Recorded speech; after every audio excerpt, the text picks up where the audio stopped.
Butsipon. Kagabi. Kasi mag-iba na naman ang klima eh. Yung mga apo ko din eh. Hindi, sa pabago-bago ng ano eh. Ulan. Sobrang init tapos oo. Dito kayo, lapit-lapit kayo. Para ano, mainit na mamaya. Okay. Okay, magandang umaga po sa lahat. Morning po. Simulan po natin ang umagang ito na mainit na pagpupuri sa Panginoon. Amen.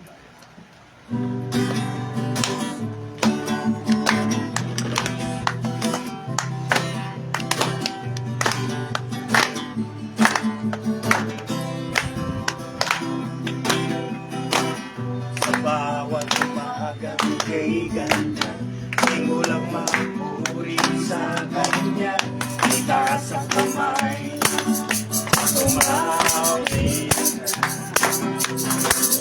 Tumawag araw na tumaan, Panginoon, Ikaw ang dahilan sa lahat ng ligaya at bawat ngiti. Mula sa labi ko nagpuputi. Mula sa labi ko nagpuputi. Jesus, sa buhay ko ikaw ang nagbigay ng kulay. Wala sa iyong may papantay. Jesus, sa buhay ko ika'y kumilos at kumabay. Wala sa iyong may papantay.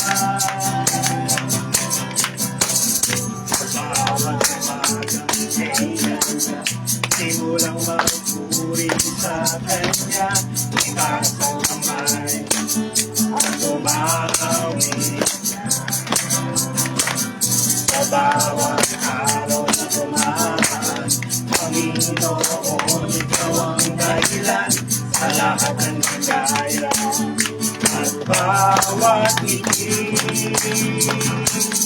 Mula sa labi kong nagpuputi. Mula sa labi kong nagpuputi. Jesus, sa buhay ko ikaw ang nagbigay ng kulay. Wala sa iyong may papantay. Jesus, sa buhay ko ika'y kumilos at tumabay. Wala sa iyong may papantay. Salamat, salamat sa iyong ginawa. Salamat sa iyong ginawa. Salamat. Salamat, salamat sa iyong ginawa. Salamat sa iyong ginawa. Salamat. Salamat, salamat sa iyong ginawa. Salamat sa iyong ginawa. Mula sa labi kong nagpupuri. Mula sa labi kong nagpupuri.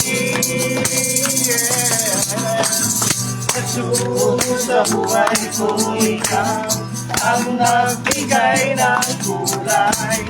Wala sa iyong may papantay. Jesus, sa buhay ko ika'y kumilos at kumabay. Wala sa iyong may papantay. Minsan pa Jesus, sa buhay ko ikaw ang nagbigay ng kulay. Wala sa iyong may kapantay. Jesus, sa buhay ko ika'y Kumilos at kumabay, wala sa iyo may papanta. Salamat ko natin ang Panginoon. Naglig na tayo magpuri sa Lord.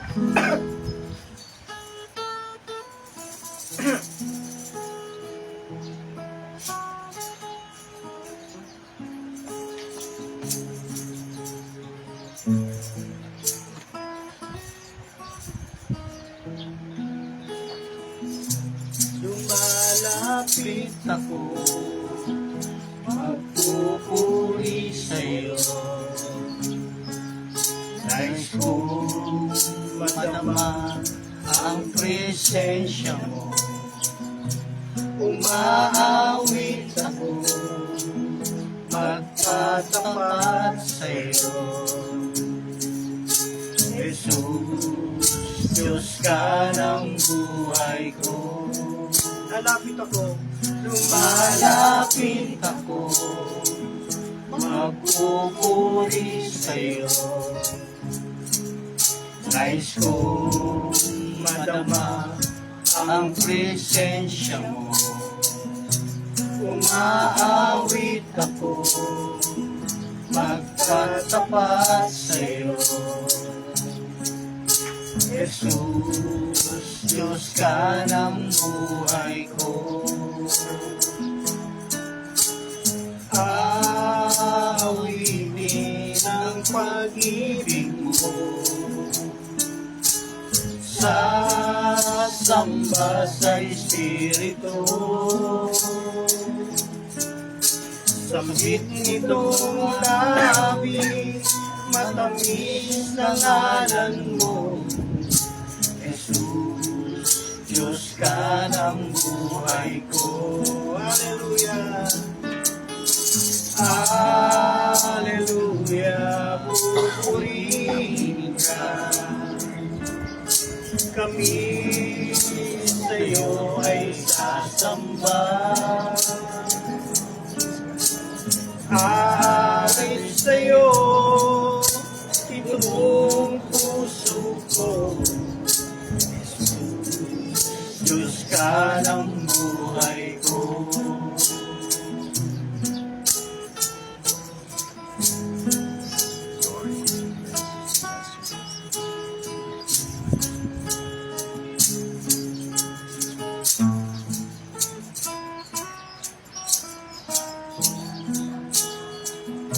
Lumalapit sa'yo, magpupuri sa'yo. Nais kong madama ang presensya mo. Umaawit ako, magtatapat sa'yo. Jesus, Diyos ka ng buhay ko.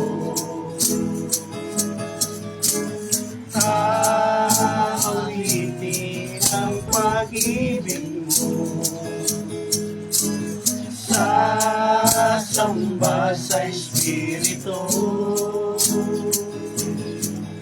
Sambit nitong labi, matamis na ngalan mo. Jesus, Diyos ka ng buhay ko. Awitin, awitin ang pag-ibig mo,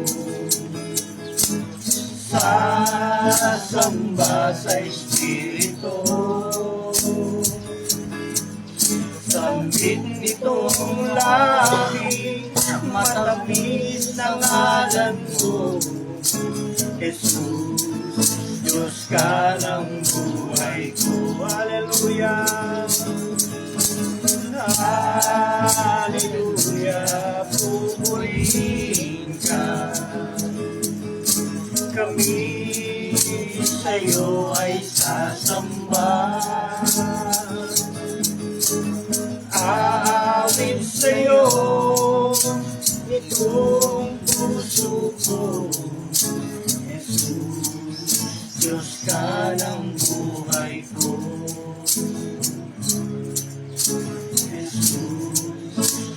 ka ng buhay ko.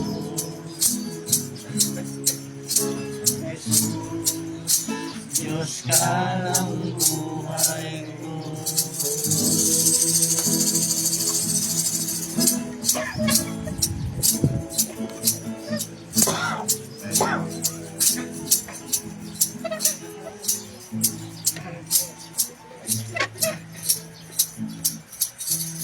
Tayo po'y manalangin.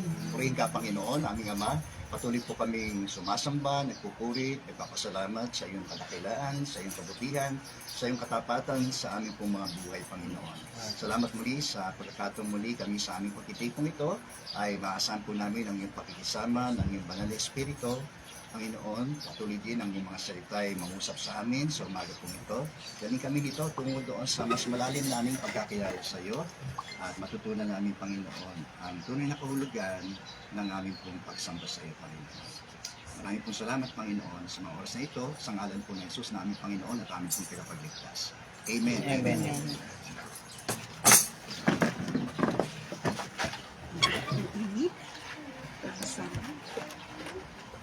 Magandang umaga po sa inyong lahat.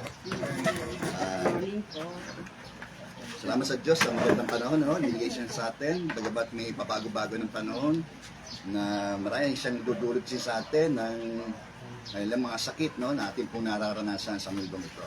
Pero gayon pa man, no, ang lahat daw ng bagay ay binalansin ng Diyos para sa ating ikabubuti. No? Mabuti man o masama ay para daw po sa ating ikabubuti po yan. Okay po? Okay.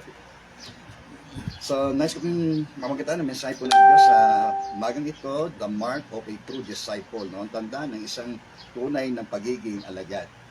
So, isa sa mga mahalagang atas ng Panginoon sa kanyang mga disciples bago siya makita ng langit ay yung Great Commission, ano, no? At bahagi ng Great Commission na ito ay to evangelize the whole world, no?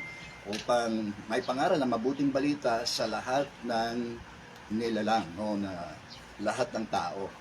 So, yung scope ng gospel ay para ho sa lahat, no? Para sapagkat lahat ay nagkasala at walang sino mang karapat-dapat sa paningin ng Diyos. At ang kabayaran ng kasalanan ay kamatayan. Kaya ito yung the greatest need of man ay walang iba kundi itong kaligtasan ito na ipinagkaloob ng Diyos sa atin ayon sa kanyang biyaya. Next yung pong sinasabi na yung mga converts na ito ay dapat nilang disipuluhin, no? And make them my disciples. No? Yung isa sa mga pangalawang mahalaga dito sa nakapaloob dito sa ating Great Commission na ito ay yung pag-aalagad.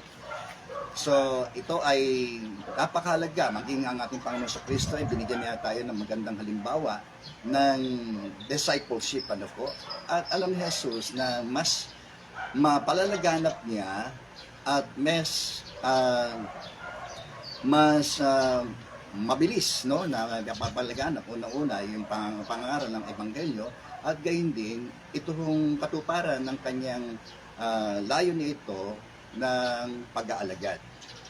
Kaya nga ako siya pumili ng kanya pong mga kasama upang magpatuloy o sa bandang huli na kanya itong susugo na magpapatuloy ng kanyang tinapos na gawain. At ganyan nga ho nangyari, no? Siya po'y matapos magtagubilin sa kanyang mga alagad ay siya po ay umakyat na sa langit. Ngayon po ay siya po ay nagmamagitan mo sa atin ngayon sa langit. Amen. Amen. No, yan isang mga mahalagang opisina ng ating Panginoon sa Kristo sa atin na siya ay namamagitan po sa atin sa ngayon. Pero siya ay nangakong babalik, di ba? Siya ay nangakong babalik at upang tayo po ay kanyang maisama doon po sa kanya pong naipaganda sa atin. Yan po ang kanyang sinabi, no? Doon sa John chapter 14, sa bahay ng kanyang ama ay marami daw pong silid. At kung hindi gayon ay sinasabi sana niya sa kanyang mga disciple upang siya po ay paroroon upang ipaganda sila ng matitiran. At kapag ito'y nangyari na, siya po ay babalik upang sila ipagsama nito sa kanyang naipaganda. Amin po ba? At yung pangako pong yun ay para din po sa atin. Amen. Na kanyang mga modern disciples, di po ba? Na tayo po yung makabagong mga tagasunod ng ating Panginoong Jesucristo. So pag sinabi natin disciple, a simple meaning yung follower, means a follower. Apprentice, no? Mag-aaral. Yan no ang ibig sabihin ng pagiging isang disipulo. And regardless ng ating mga posisyon sa church, ano po, ng ating status, tayo po ay mga tagasunod ni Kristo. All of us were disciples of Christ. Amen po ba? Amen. Tayo pong lahat ay mga disipulo at tagasunod ni Kristo. Pero ang kagandaan nito ay yung principle of discipleship ay yung pong tinatawag po nating multiplication. Di po ba? Yung principle of multiplication.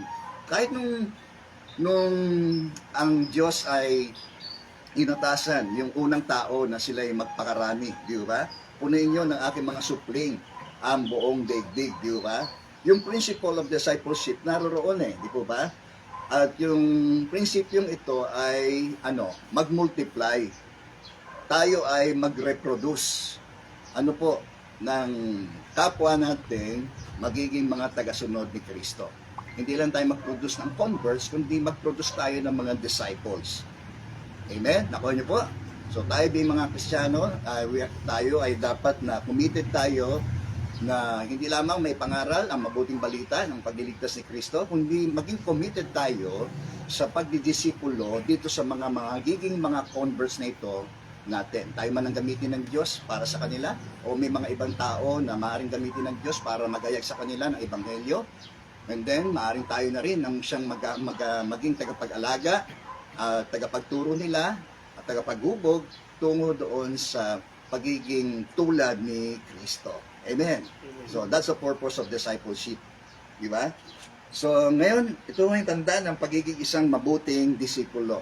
Unang-una, first, ang mga disipulo ni Kristo ay they were teachable. Mahalaga sa isang disipulo na maging maturuin. Maraming mga pagkakataon sa mga senaryo ng pakikisama ni Jesus sa kanyang mga alagad ay nire-rebuke niya sila di ba? Yung mga pag-anong talagang sila di ba? Ano ba, parang mga lahi kayo, mga walang pananampalataya. Diba? Katatapos lang ng ginawa ni Jesus na isang himala, later nung pagsubok na yung darating, ay agad silang nakakalimot. Di ba?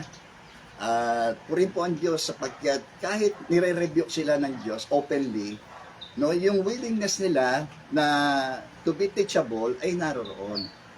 Dapat din, kung tayo nais natin maging mabuting alagad ni Kristo o tagasunod ni Kristo, mahalaga na maging teachable tayo. Magkaroon tayo ng teachable attitude. Amen po ba? Minsan talagang tatamaan tayo, di ba? Ng kanyang mga salita, part ito ng pagre-rebuke ng Diyos sa atin, pagtutuwid ng Diyos sa atin, sa ating mga maaring nagagawang mga pagkakamali. So, yung mga bagay na yun, kung paano natin tatanggapin through yun, ay nasa sa atin na pong attitude yun. In response doon sa teaching na yon, sa rebuke na yon, yan man ay rebuke, mahalaga po sa atin na maipakita natin na we are willing to be a teachable disciple. Okay po? Sabi doon sa Proverbs chapter 9 verse 9, ang matalino ay turuan mo at lalo siyang tatalino. Pero yung magmang, kahit anong turo, kagandahan ng turo ang tuturo mo sa kanya, ay walang halaga ito sa kanya. Amin po ba? Yan. So sa atin, magkaroon tayo ng ganung uri ng attitude to be a teachable disciple. Pangalawa, they possess yung availability, yung paglalaan ng kanilang sarili sa Diyos. Kung maalala natin doon sa Matthew chapter 4, si Jesus ay nangalap siya ng kanyang magiging mga alagad, di ba? At isa sa kanyang mga unang mga tinawag ay yung pong mga mangingisda, sina Pedro, si Andres, si Juan, at si Santiago. Okay? So, nung tawagin niya sila ni Jesus, di ba? Na sumunod kayo sa akin, aniya, at kayo gagawin kong mamamalakaya ng mga tao. Di ba? So, sabi roon, immediately, na kanilang iniwan ang lahat. Yung kanilang mga gawain na yun, ukol sa pangingisda, lalo na yung trabaho niya. Kasi yun ang source of bread and butter nila Diba? Paano mo iiwanan yung mga bagay na yun na lubang napakahalaga para sa ikabubuhay ng kanyang mga disipulo. Di po ba? O magiging disipulo. So, yun din, di ba? Yung makagandahan sa kanila na nakalaan sila na gawin ang anumang pinagagawa ho ng Diyos sa kanila. Iwan ang dapat iwanan, itakwil ang dapat itakwil. upang sumunod sa nilalayo ng Diyos para sa kanila. Okay? Nakuha niyo po yan? So sa buhay din natin, nabil natin ating mga sarili para punta sa lugar na ito. Amen po ba? Walang nakapigil sa atin, di ba? Kasi nagkusa tayong ilaan yung ating oras, panahon, sandali dito upang makinig ng salita ng Diyos. Di ba? Kaya nga, nung senaryo patungkol doon kay Marta at kay Maria, di ba? Si Marta ay abala sa mga gawain, di ba? At nakiusap sa ating Panginoon na tulungan naman pag-uusapan yung kanyang kapatid, na tulungan naman siya na naroon. Pero ang wika ng Panginoon sa kanya, Marta, Marta, naliligalig ka sa maraming bagay, ngunit pinili ni Maria ang lalong higit na mahalaga at ito'y hindi alisin sa kanya. So, gayon din sa atin, di ba? Ang pagpapahalaga ay napakahalaga sa ating pagsunod sa Diyos. Ang paglalaan ng ating sarili sa Diyos, ang ating mga talento, ang ating mga hanap buhay, lahat. Di ba? Kasi yun ang halaga ng pagsunod eh. Di po ba? The cost of being a disciple, di po ba? Kaya ang sinabi ni Jesus, kung gusto mong sumunod sa akin, limutin mo ang kuko sa iyong sarili. No? May mga bagay tayong iwanan at meron naman tayong bagay na ating yayakapin, tutunguhin, alang-alang sa pagsunod. Di ba? Kaya nga nangangahulog yan yung ating mga personal na mga ugnayan, yung mga personal nating mga dreams, ang ating mga pangarap, no, layunin sa buhay. No, kung yan ang hinihingi ng pagsunod, paano nating isasang-alang-alang ho yun? Yung ating mga oras, yung ating mga kakayanan, saan nating ilalaan yun? Di ba? Amin po ba? Diyan po Amen, tayo. amen. So, ayan ang napakahalaga. Para tayo maging mabuting mga tagasunod ni Kristo, ay mabuti na tayo po ay laging handang nakalaan sa Kanya. Anumang oras, anumang sandali na tayo po ay Kanyang tinatawag at inihingi itong uri ng ganitong uri ng pagsunod, huwag tayong magkatubiling sumunod. Okay? Sabi doon, immediately, di ba? Yun ang kagandahin. Agad-agad, iniwan nila ang kanilang mga lambat. No? Pati yung kanilang ama doon sa alang-alang sa pagsunod. Okay? Amen po ba? Amen. So, ang kalaban lang natin dito yung ating mga excuses di po ba? Minsan, yung hindi tayo makasunod dahil marami tayong mga dahilan. Di ba? Kasi yung nasa ating papapasya yan Di ba? Kung ayaw, gagawa tayo ng dahilan. Di ba? Pero pagka gusto natin, may paraan. Di ba? Lagi natin naririnig yun. So, ganyan din, no? Nung si Jesus nang nagbigay ng talinghaga tungkol doon sa panyaya sa malaking piging, di ba?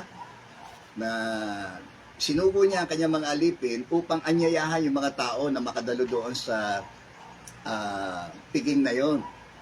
Pero nagdahilan daw po silang lahat. Lahat ng inanyayahan ay nagdahilan daw po, no? Sabi doon sa Luke chapter 14 verse 15, sabi roon na hindi mo na ako makakadalo kasi bagong kasal ako Di ba? Kayo na sanang bahalang magpaumanhin sa akin. Okay, nakuha niyo po ba? So nangangawala kasi pulot gata nila animo nila No? Kaya nga ako pag may mga nag-aanong sa akin napakasal, kung itatapat yun ng Sabado, siguraduhin nyo na yung kinabukasan, dadalo kayo para sumamba sa Diyos. Hindi yung para gugulin nyo yung araw na yon, di ba? Para sa inyong pulot gata. Ano po kayo? Yan, minsan may mga dahilan yung ganun Hindi ka makakadalo dahil sa iyong asawa, sa iyong kabiyak, diba? Kaya nga, yung cost of following Christ, no, kalakip dito yung ating mga personal na mga ugnayan. Hindi maaaring maging alagad ko ang sinumang nagmamahal sa kanyang ina, kapatid, magulang, nang higit kaysa sa akin. Di ba? Nakuha niyo po yun? Kaya yun ang mga magiging hadlang sa ating pagsunod. Yung ating, paano, kung yun ang hinihingi ng ating pagsunod sa kalooban ng Diyos, paano natin isasang-alang-alang mo yun? Okay? Pangalawa, yung sabi nung isa, nagdahilan din siya, hindi mo na ako makakadalo. Kasi nakabalik po ako ng bukid Nakabili ako ng farm. Kailangan kong puntahan. Hindi mo na ako makakadalo, pastor. linggo bukas linggo lang ako libre. Kaya pupuntahan ko yung farm na nabili ko. Diba? Ganyan mo ba tayo? Marami kong ganyan. Di ba? Mas mahalaga yung lupain dito, no? Yung mga bagay dito sa lupa, kaysa doon sa taas. Okay? Hindi po kayo? O, sabi naman nung isa, nakabili ho ako ng baka. Kailangan kong isingkaw. O, para masubok. Di ba? O, halimbawa naman, tayo ay nakabili ng sasakyan, bagong brand new car. Di po ba? Pastor, di mo na ako makakadalo. Kailangan ko i-road test yung aking bagong nabiling sasakyan Ha? Para masubok ko. Di ba? So, yung ba ang mga bagay na idadahilan natin? Yung mga material, mga kalupang, mga bagay, kaysa sa higit na mga bagay sa Diyos. Amin po ba? O higit sa lahat, sa ating Panginoon. So, wag na bang maging dahilan ho natin, mga excuses ho natin, alang-alang sa hindi tayo makasunod. Marami mong ganyan. Ano po, kaya kung hindi tayo tatagal, kapag lagi tayong may mga dahilan ng atin hong pagsunod sa kalooban ng Diyos. Okay? Diyan po tayo. Pangatlo, they were dependable. No? Sila po ay mga maaasahan. Purihin po ang Panginoon. Ang ginawa ni Jesus para sa kanyang didisipulo sa kanyang mga disciple, hands-on siya. Di po ba? Sinasama niya yon sa mga ministry. Di po ba? Katulad ng pagpapakain. Di ba? Na inasahan sila ni Jesus na kaya sila niya isinama ni Jesus doon, sila ay mga makakatuwang niya. Okay, nakuha niyo po? At katunayan naman, talaga na pinakita nito mga disciples niya, yung mga closing disciples niya, na talagang sila ay maaasahan. So sana ganun din tayo sa Diyos. Amin po ba? Sana inaasahan niya lagi tayo na yung presensya natin, kapag may gawain ng Diyos, nandoon tayo. Maasahan mo ba tayo? Amen. Dito tayo. Maasahan niya na kapag meron siyang ipinagagawa sa atin, ay susunod tayo. Okay?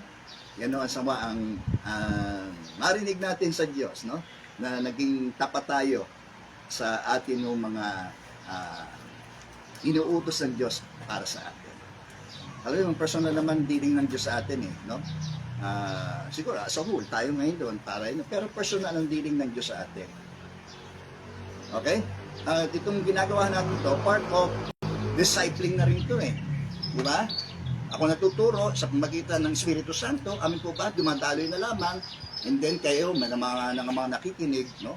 Ay maaaring tayo, nagpo-possess tayo ng mga ganitong mga katangian ng isang mabuting disipulo, tulad ng tayo nagpapaturo. Amin po ba? We learn, no? From, di ba? Na sa mga biblical teachings na ito, natututo tayo, lumalalim tayo, sa ating pagkakilala sa ating Panginoong Jesucristo. Amin po ba? And tunti. Di ba? Parang gano'n lang naman yan. The basic, di po ba? We start from scratch, di po ba? Nung makilala natin si Kristo, personal, sa buhay natin, we start from zero, from scratch. Wala tayong alam, ganyan sa ba't may lang tayo? Pero wala tayong tunay na pagpapahalaga sa mga itinuturo ng ating at mga inuutos ng ating Panginoong Jesucristo. Kaya nga, part of it na tayo ay tinuturuan para tayo mahubog. Di po ba? Part niya yung tinatawag nating knowing Christ. Di po ba? Para makilala natin si Kristo sa higit nating pagkakilala sa Kanya bilang ating tagapagligtas sa Panginoon ng ating buhay. So, part of it ay yung knowing Christ, no? Kaya nga ito yung naging pangunahing purpose ni Paul. Di po ba? Although siya po, yung background niya ay isa siyang theologian, no? Aral siya kay Gamaliel, isang theologian din. No, isa siyang Pariseo no?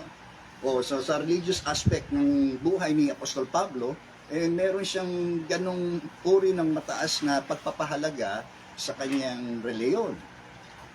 Okay? Pero nung makilala niya si Kristo, personal sa kanyang buhay, sabi niya sa Philippians chapter 3, ang tanging layunin ko ngayon ay makilala si Kristo. Okay? Knowing Christ. Amen. No? So, yung dapat na maging pangunahin nating layon bilang mga taong tinawag ng Diyos sa makabagong panahon na ito, tayo na mga modern disciples of Christ, Dapat na yun ang maging pangunahin nating purpose sa buhay. To know Christ. Amen. Amen. Okay?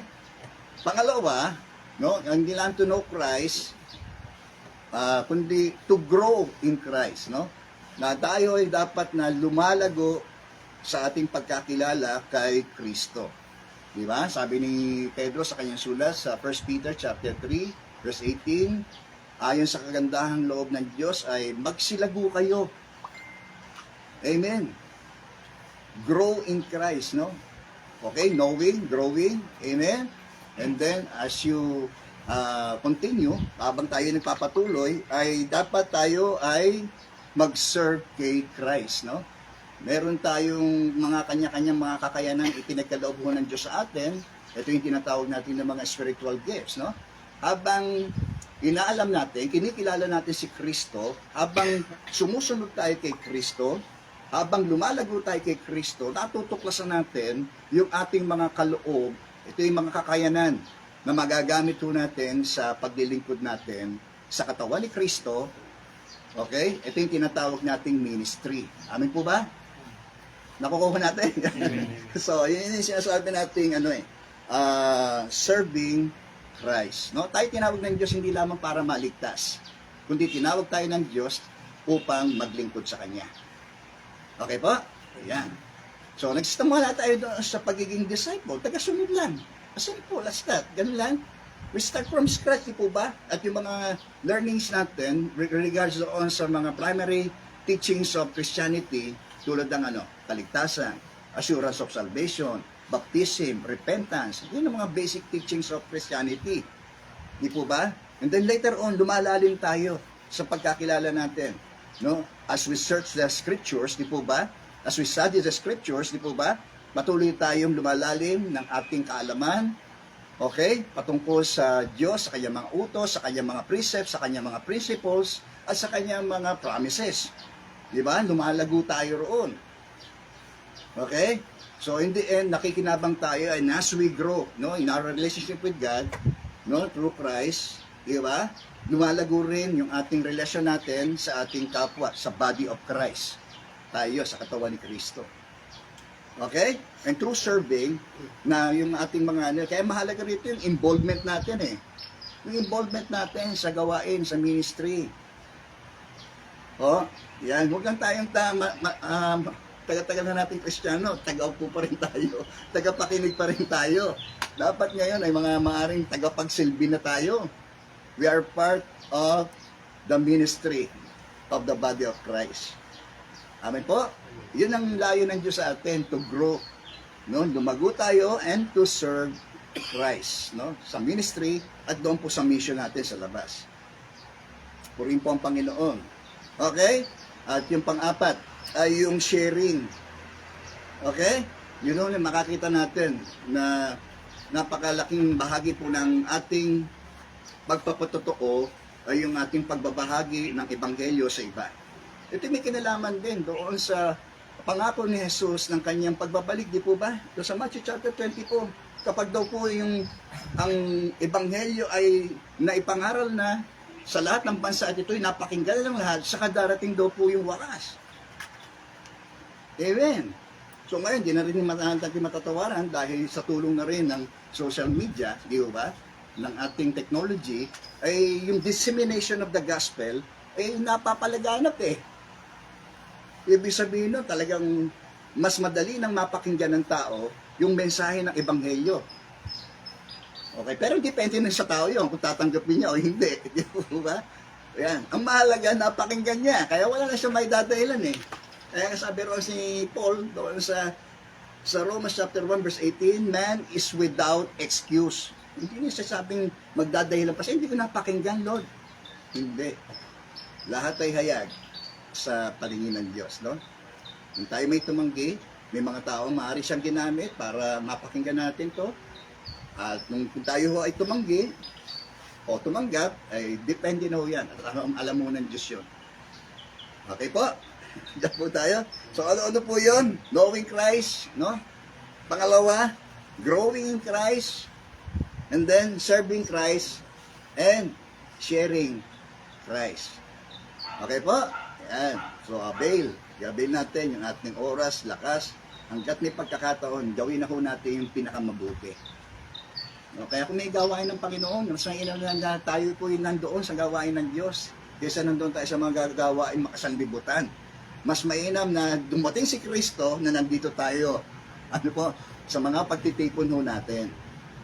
Amen. Amen. Nung muling mabuhay si Kristo, nagpakita sa kanyang mga alagad na nagtitipon. Amen. Nung dumating, bumaba yung Espiritu Santo, nasaan ang mga alagad ni Kristo? Nandoon sa isang pagtitipon. Amen. At nawa, no? Sa pagbabalik ni Kristo ay datnan niya tayo na narito tayo sa ganitong uri ng gawain sa kanyang pagbabalik. Okay? At tayo may tumanggap ng gantimpala sa lahat ng ating mga ginawa. Mawawala ang langit at ang lupa at yung mga bagay lamang na ginawa natin sa Diyos at sa kaharian ng Diyos ang siyang magkakaroon ng kabuluhan. Kaya para sa iba, itong ginagawa natin ay walang kabuluhan. Katulad din natin noon. Wala tayong pagpapahalaga sa mga ganitong gawain. Di po ba? Sinasayang ng mga oras nila. Di ba? Pero ngayon, dahil nakilala mo si Kristo, nagkakaroon ka ng ganong klase ng interest. Nagbabago yung interest mo, nagbabago yung mga values mo, nagbabago yung mga prinsipyo mo, nagbabago yung perspective natin patungkol lalo na may kinalaman sa paghahari ng Diyos. Amen po? Amen. Yan. O, tingin nyo nga ho yun. So, another, no? Thing na yung mark of a good disciple, panglima, ay yung being committed. O, yung pagiging committed nila. Okay? Through thick and thin, di ba? Ika nga. So, sa pag-aasawa, decision din ho yan. No? Na i-commit yung buhay mo sa iyong mapapangasawa. Ganyan din tayo, no? With regards sa ating relasyon sa Diyos, yung commitment natin to Christ ay ganun din. Di ba? Dapat committed din tayo sa Kanya. Sa ating relasyon at sa ating pagsunod sa Kanyang mga inuutos sa atin. Okay? Darating ang sandali na haharap tayo sa Diyos, no? Sabi roon, upang tumanggap tayo ng kaukulang ganti sa anuman ang ating daw pong ginawa, mabuti man o masama ang ating ginawa, ay ipagsusulit daw po natin yun sa Diyos. At nawa ay hindi masayang, no? Yung ating mga ginawa alang-alang sa paghahari ng Diyos, sapagkat alam natin, darating ang sandali na mismo ang Panginoon ang siyang magre-reward sa atin ng lahat ng ating mga ginawa para sa Kanya. Okay po? Kaya yung challenge sa atin, hindi yung sayang. Ano po ba? Sayang yung dati nating buhay. Ginugol natin yung ating mga panahon sa mga walang kabuluhang mga bagay. Di ba? Naikli na nga yung oras, lalo natin pinaikli ito dahil doon sa mga bagay na walang kabuluhang pinaggugulan natin ng ating mga panahon, ng ating lakas, ng ating kaisipan. Di ba? Sa lahat ng yon ay ang ginawa natin, bilang daw po ang magkakaroon ng kabuluhan sa harapan ng Diyos. At marinig naman natin sa Diyos sa ating pagharap sa Kanya na tayo naging tapat at naging mabuting Kanyang mga tagasunod. Good and faithful servants of God. Amen. O yan, ay yung challenge sa atin, no? Hindi mo masasayang. Kaya kahit anong minsan may mga challenges sa ministry, may mga setbacks sa ministry, di ba? May mga kahirapan, sacrifices na tayong gagawin, alang-alang sa ating pagsunod, sa paglilingkod, di ba? Gawin natin yun. Kasi yun ang hamon Yun ang challenge ng pagsunod kay Kristo. Okay? O, tayo magiging mabuting mga disipulo. Kung tayo una-una magiging teachable. Pangalawa, available. Pangatlo, dependable. Yung pang-apat ay committed disciples of Christ. Amen. O, palakpakan naman natin si Lord para marinig yung palakpakan natin. Okay, tayo po yung manalangin sa oras na ito. Ikaw kaibigan, kung sakalit hindi mo pa tinatanggap si Jesus sa iyong puso, sa iyong buhay, ito ang pagkakataon para tanggapin mo itong kaloob ng Diyos ng buhay na walang hanggan kung ikaw ay mananalig sa Kanya. Sabi ng Bible, kung papayag ng iyong mga labi na si Jesus ay Panginoon, mananalig ka ng buong puso na siya'y muling binuhay ng Diyos, ikaw ay maliligtas. Sapagkat nananalig ang tao sa magitan ng kanyang puso at sa gayo ay nagpapahayag sa magitan ng kanyang labi at sa gayo siya raw po ay naligtas. Kung yan ang nais mo sa umagang ito, bakit hindi ka manalangin sa iyong kinalalagyan? Sabihin mo ang panalangin ito, Panginoong Hesus, lumalapit po ako sa iyo. Kinikilala ko po na ako po isang makasalanan. Humingi po ako ng tawad sa lahat ng aking mga nagawang pagkakasala, sa aking mga sinalita, inisip, at gayon din po sa aking ginawa. Panginoong Hesus, sumasampalataya ako na ikaw ay namatay upang ang aking mga kasalanan ay mabayaran. Ako rin ay sumasampalataya na ikaw ay muling nabuhay mula sa mga patay upang ako'y magkaroon ng pag-asa sa buhay na walang hanggan.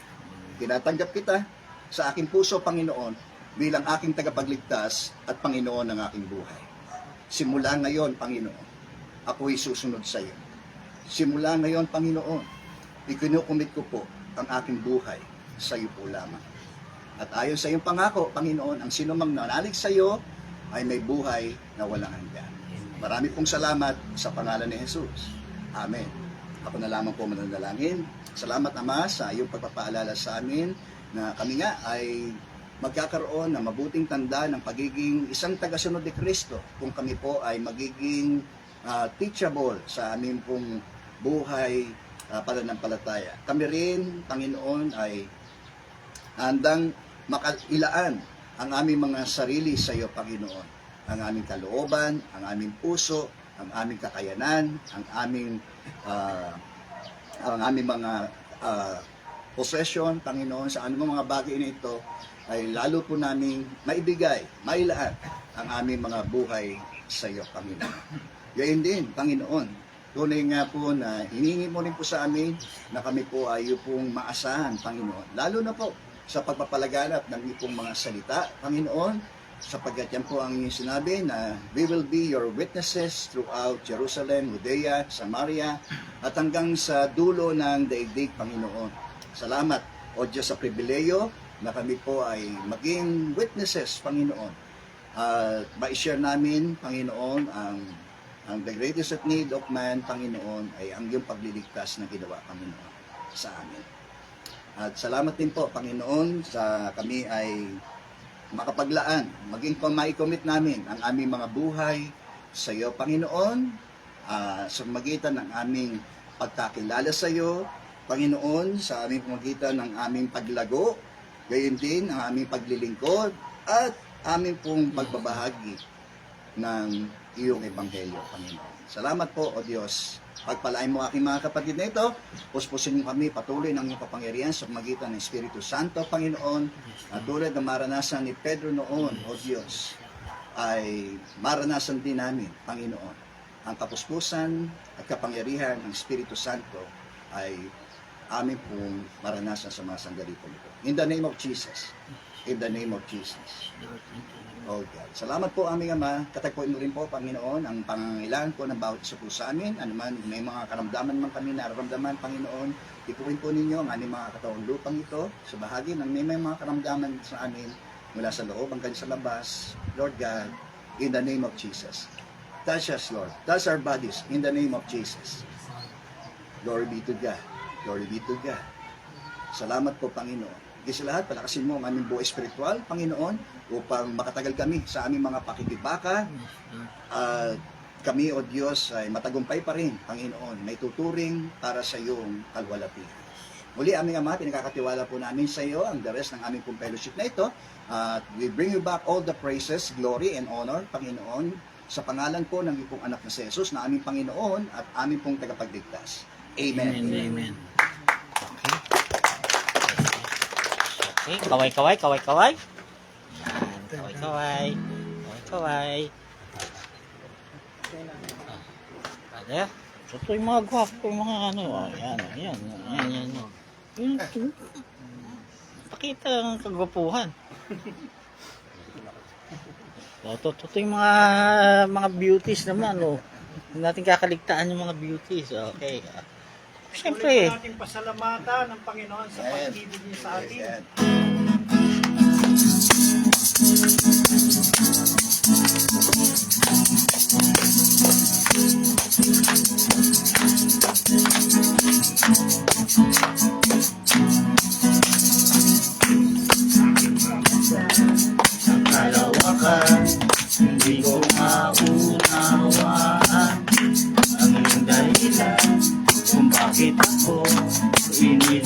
pinalagaan. Di ko kayang isipin, hindi ko kayang sukatin ang pag-ibig mo, Jesus, na iyong binigay sa akin. Salamat, salamat, O Jesus, sa pag-ibig mo. Walang ibang nagmahal sa akin na katulad mo. Salamat, salamat, O Jesus, sa pag-ibig mo. Masasaya sa piling mo.